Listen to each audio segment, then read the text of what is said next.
ఒక బాలుడి ఫోటోను చూపిస్తూ సురేష్ అన్నాడు. అతను నా తల్లికి ఉన్న ఏకైక కుమారుడు. అప్పుడు సురేష్ ఆ బాలుడికి ఏమవుతాడు?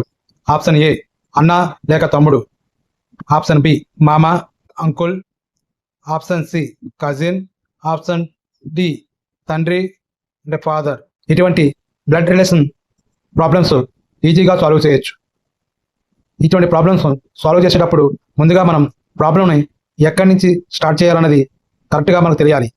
ఇదేనే కాదు, ఏదైనా బ్లడ్ రిలేషన్ ప్రాబ్లంలో నా, నీ, మా అని ఎక్కడైతే ఉంటుందో అక్కడి నుంచి మనం ఆ ప్రాబ్లం చదివితే కరెక్ట్గా ఆన్సర్ చేయొచ్చు. ఉదాహరణకి ఈ ప్రాబ్లంలో నా తల్లి అని చూసారా, అక్కడ నుంచి మనం ప్రాబ్లంని కరెక్ట్గా చదివితే మనకి ప్రాబ్లం ఈజీగా సాల్వ్ చేయొచ్చు.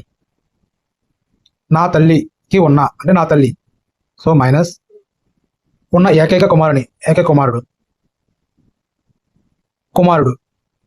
కుమారుడు. సో నా తల్లికి ఉన్న ఏకైక కుమారుడు. తల్లికి ఏకైక కుమారుడు అతనే సురేష్.